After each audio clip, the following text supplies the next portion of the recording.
하나님 말씀은 사도행전 18장 9절부터 17절까지의 말씀입니다. 사도행전 18장 9절부터 17절까지의 말씀입니다.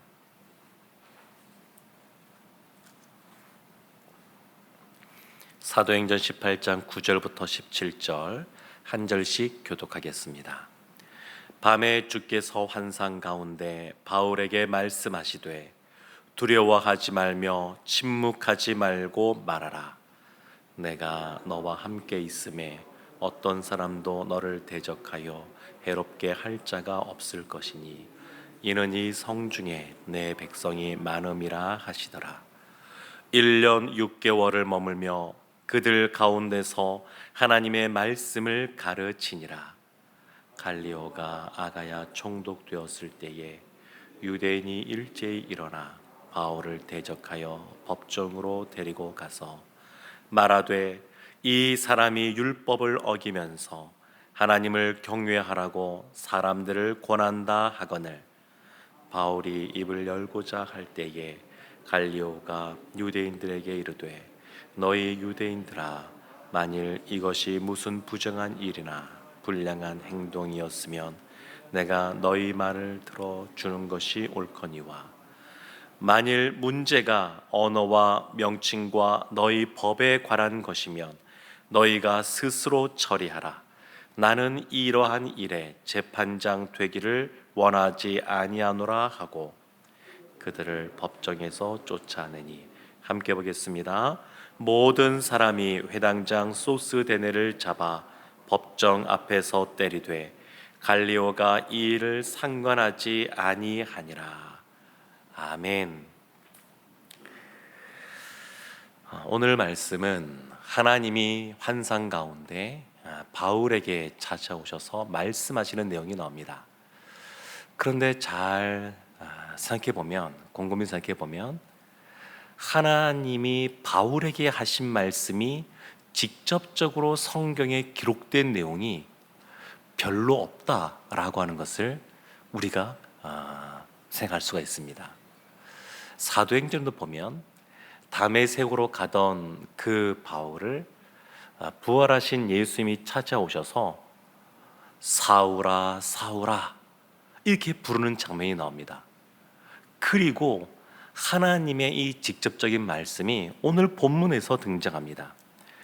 물론 2차 전도여행 할 때 이 마게도냐 지역으로 건너갈 것에 대해서 또 환상 중에 그 옷 입은 사람들을 보여주긴 하셨지만 보다 직접적인 표현은 오늘 본문에 등장합니다. 그래서 하나님이 우리 가운데 늘 하나님의 말씀을 통하여서 하나님의 뜻을 알려주시는데 특별하게 하나님이 하나님의 말씀을 통해서든 또 어떤 방식을 통해서든 우리가 분명히 깨달아 알 수 있는 말씀을 그렇게 우리 인생 가운데 자주 말씀하시는 않는다, 이런 것들을 생각해 볼 수가 있습니다. 묵상하면서 성령께서 이 본문의 말씀을 통하여 우리에게 무엇을 알려주기 원하는가 우리가 묵상하고 하나님의 음성에 귀를 기울이고 나가지만 오늘 기록된 이 말씀처럼 바울의 그 인생 가운데, 목회 여정 가운데 흔치 않은 일은 분명합니다. 그러면 이때가 지금 언제냐를 한번 생각해 볼 필요가 있습니다. 예수님도 공생의 기간 동안에 하나님이 친히 말씀하시는 경우가 몇 번 나오는데 처음에는 이제 공생의 사역을 시작하면서 세례 받으실 때에 이는 내 사랑하는 아들이라 라는 말씀이 나오고, 그리고 제자들에게 이제 십자가를 질 것에 대해서 말씀하신 이후에 그 변화산상에서 그러한 음성들이 들립니다. 그리고 요한복음에 보면 내가 예수님께서 이제 십자가를 지시기 얼마 남지 않은 시점에 내가 이를 영화롭게 하였고 영화롭게 하리라, 이런 말씀을 들려주십니다.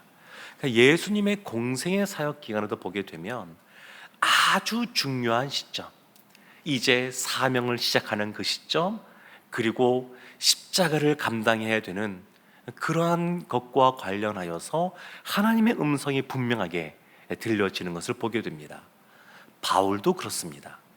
바울도 처음 예수 그리스도 그 앞에 나오게 될 때에 그 분명한 음성이 기록이 되어 있고, 지금 이 시점에도 하나님의 환상 중에 들려지는 이 음성이 기록됐다라고 하는 것은 지금 이 시점이 쉽지 않은 상황이었다라는 것을 알 수 있습니다.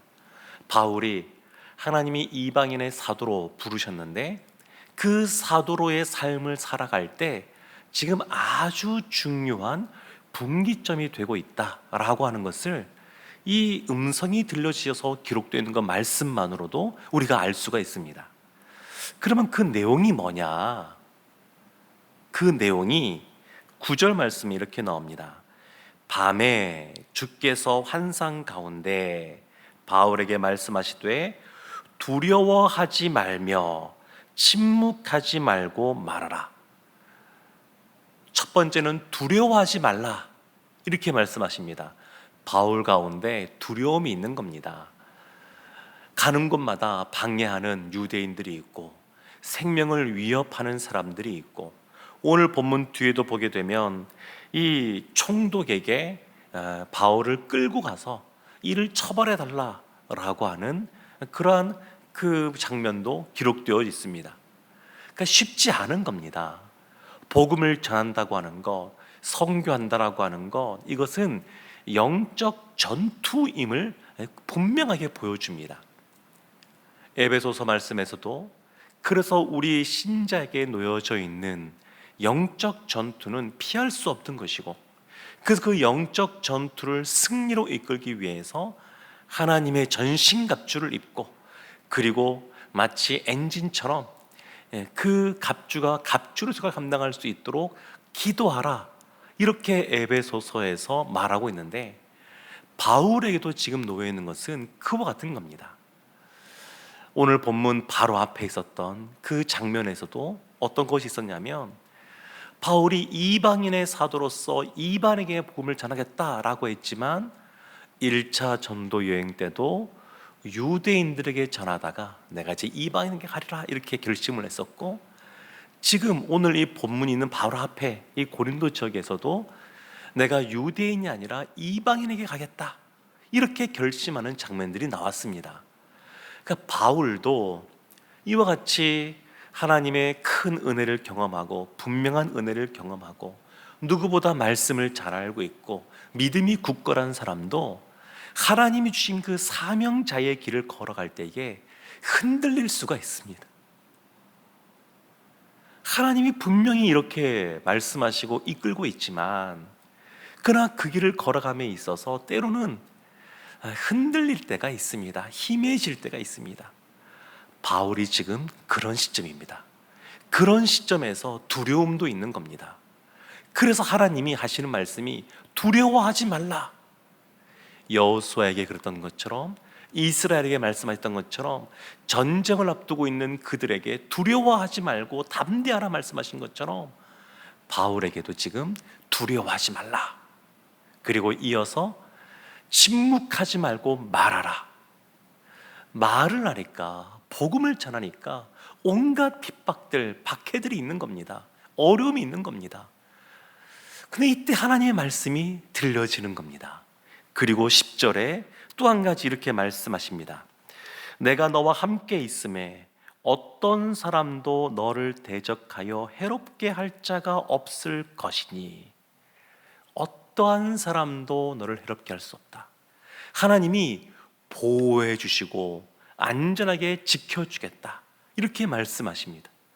그래서 이 고린도 지역에서 11절 보면 1년 6개월 동안 18개월 동안 그곳에 머물면서 말씀을 전하고 가르치는 그러한 일을 감당합니다.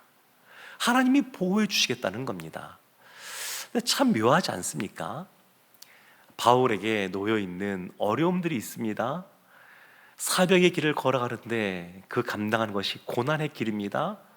그런데 하나님이 은혜를 베풀어 주셔서, 그러면 내가 너에게 지워준 그 십자가, 내가 그것을 감당하지 않게 해줄게.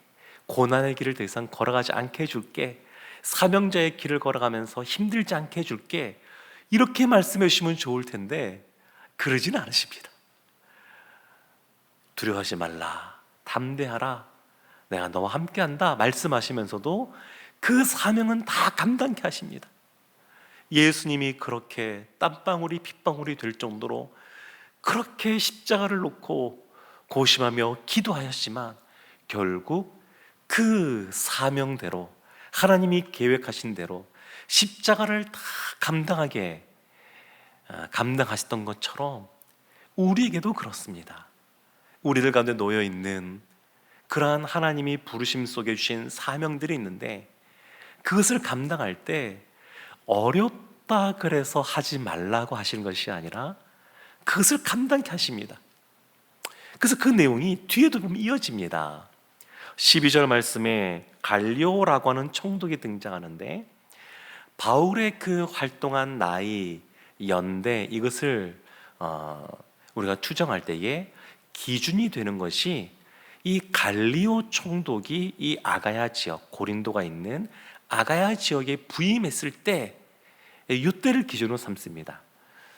비문이 하나 발견이 됐는데 이 갈리오 총독이 언제 고린도에서 총독으로 있었느냐, 주후 51년에서 52년. 이 당시에 총독은 임기가 1, 2년이었기 때문에 51년에서 52년이 있었다. 그래서 바울의 연대를 추정할 때 이때를 기준으로 삼습니다. 주후 51년에서 52년 사이에서 앞뒤로 해서 그 연도들을 다 맞춰 나가는데, 그런데 이 갈리오에게 이 유대인들이 데리고 왔습니다, 바울을. 그리고 이 고소하려고 하는데 여기에 대해서 바울이 14절 보면 입을 열고자 할 때, 변론하고자 할 때 갈리오가 그냥 이것은 너희들이 알아서 해라 이렇게 말을 합니다. 이것이 로마의 법과 관련된 것이 아니면 알아서 해라. 그래서 결국 그 유대인들이 바울을 건드리지를 못합니다. 그래서 묘하게 17절 말씀 보면 이런 장면이 나옵니다. 모든 사람이 회당장 소스데네를 잡아 법정 앞에서 때리되 갈리오가 이 일을 상관하지 아니하니라. 회당장 소스데네, 오늘 본문 바로 앞에 보면 그 이방인에게 가서 복음을 증거할 때에 회당장 소스데네도 예수를 믿는 사람이 되었다 이렇게 나오는데, 그 예수 믿는 회당장 소스데네를 사람들이 때리는 겁니다. 왜 이랬을까요? 정확하게는 알지 못하지만 아마도 그 뒤에 갈리오가 상관하지 않았다라는 걸 보게 되면 이렇게 소란하는 것을 통해서 갈리오 총독이 이 바울과 관련된 이 사건에 개입하도록 하기 위해서 한 것이 아닌가 이렇게 추정이 됩니다. 어쨌든 간에 예수 믿는 사람인 이 소스데네 핍박을 당합니다. 데살로니가에서도 바울을 찾지 못해서 그가 머물렀던 야손의 집에 쳐들어가서 그들을 핍박했던 그 유대인들, 지금도 그렇습니다. 바울뿐만 아니라 바울의 귀한 동력자라고 하는 사람들, 이런 사람들을 힘들게 합니다. 그래서 참 묘합니다. 우리들 삶 가운데, 사명자의 길을 걸어가는 우리들 가운데 어려운 순간에, 힘든 고비 때 하나님이 지금 환상 가운데 말씀하시든 아니면 이 성경 말씀을 통하여 설교 시간에 말씀하시든 우리들 가운데 분명하게 하나님께서 이렇게 지금 말씀하고 계시는구나 깨닫게 해주시고, 그것 때문에 마음에 있는 아픔과 상처가 한순간에 해결되기도 하고 마음속에 있는 부담감과 두려움들이 떠나가기도 하고 이런 것들을 경험하게 해주십니다. 그런데 그 앞에 놓여있는 사명은 여전히 감당케 하십니다. 사랑하는 성도 여러분, 우리도 다 하나님께 부름받은 주님의 자녀이고 주님의 제자인 줄 믿습니다. 우리 모두 다 하나님이 주신 사명이 없는 사람이 없습니다. 좁게는 가정에서부터 시작하여서 교회에서도 또 이 나라에서도, 어제도 그 분당의 한 곳에서 칼부림 사건이 터진 걸 보면서 이 사회 가운데 우리 교회가 어떻게 있어야 되는가 참 고민이 많이 됩니다. 그러면서 그냥 나름대로의 그 결론은 예수 믿는 사람들이 이 사회에서도 정말 빛과 같은 존재로서 살아가야 이 어둠 가운데 거하게 되고 소망을 보기 힘든 이 사회 가운데 그래도 소망이 있겠구나 이런 생각을 하게 됩니다. 근데 감당하는데 쉽지는 않은 길들이 있습니다. 그러나 오늘 본문에서 분명히 보여주는 것처럼 하나님이 우리 가운데 담대케 하시고 우리를 보호해 주시고 지켜주시고 결국 이 일들을 통하여 하나님 나라를 확장해 갈 줄로 믿습니다. 하나님이 주시는 음성 갖고 그 음성 붙잡고 나아가는 우리 모두가 되기를 주님의 이름으로 축원합니다. 아멘.